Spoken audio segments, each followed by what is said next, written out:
Um, I wanted to come to you because, um, you know, 4 years ago today, right around this time, was the worst day, the absolute worst day of our lives.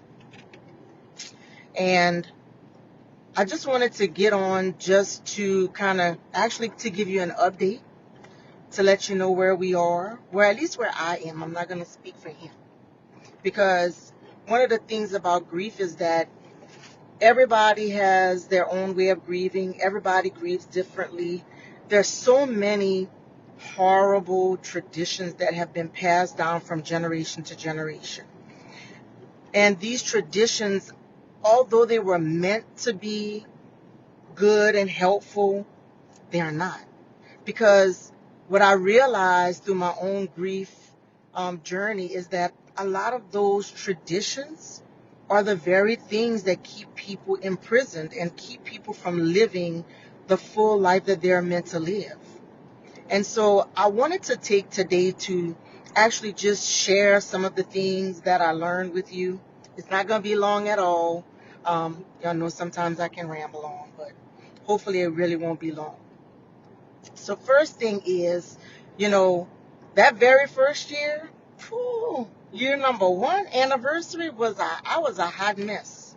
I still couldn't hold it together. I still was crying and just couldn't keep my emotions under control. Year number two, I was still a hot mess. Now last year, year number three, I'm gonna say I was a half of a mess. But this year I was surprised because, usually first of all, let me say this. That first year, the 27th of every single month, I would get depressed. And I did not recognize what was going on. But every 27th, I would feel horrible to the point like I had to cancel my patients. And then finally, my staff recognized that, okay, it's the 27th, doc. Every 27th of the month, you're like this. So we just started preparing. This is the first year that August came and I did not start to feel like the depression was taking me over. And I am grateful to God for that. I really, really am, because that grief, when it just kind of catches you off guard, it is a horrible feeling.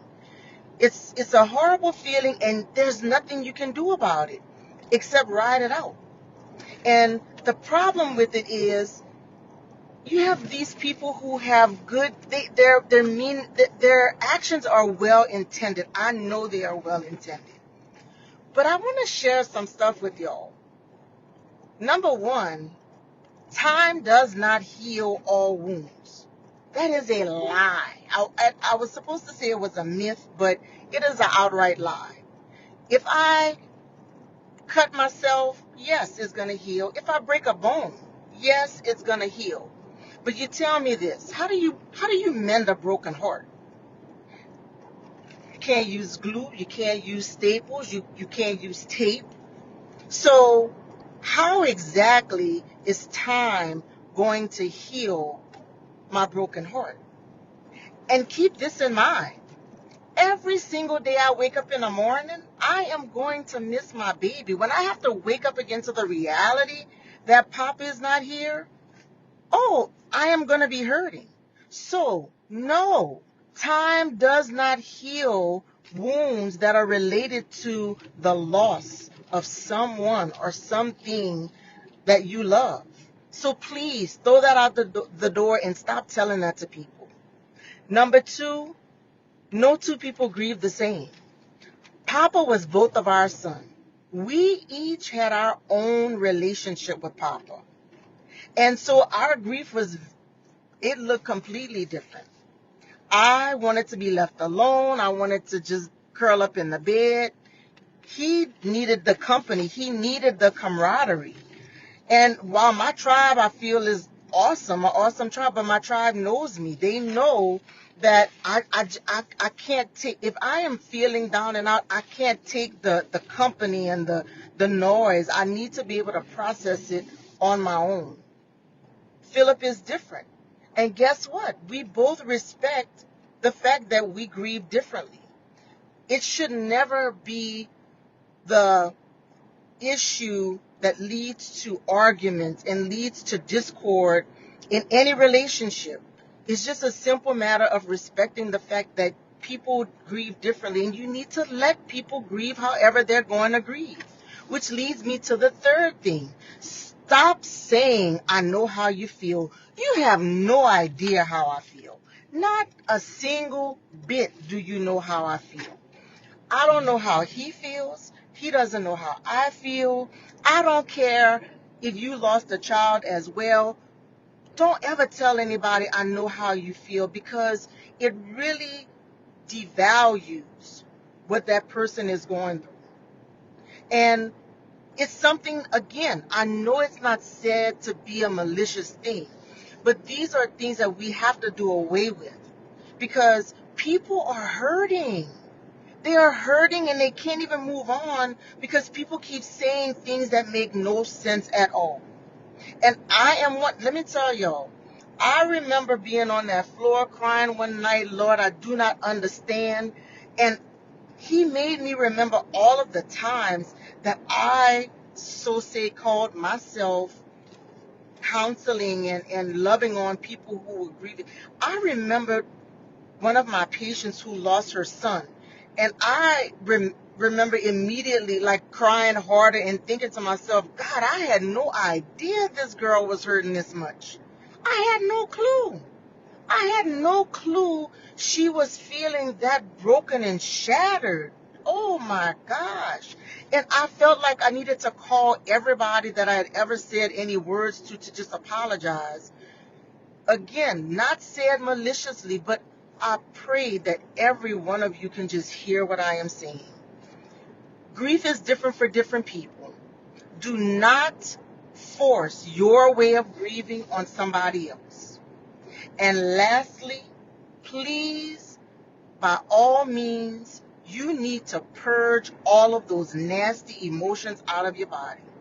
You know why so many people are bound by grief? Because they're unexpressed emotions that have been sitting inside for so long that literally they've just taken up space. They have gotten comfy. They're just living there. They're festering like a disease. And why? Because we refuse to get rid of the emotions. Because we refuse to express how we really feel. And you know why? Because the minute somebody starts crying, what does everybody say? Oh, don't cry. Yes, cry. Get that out of your system. Purge. I remember, y'all, one time, you know what it is. Somebody's going to come, they give you that sad look. And I remember thinking to myself, Lord, if that lady says you needed an angel, I'm going to lose it. Because it's the traditional things that people say. Well, I didn't want to hear that.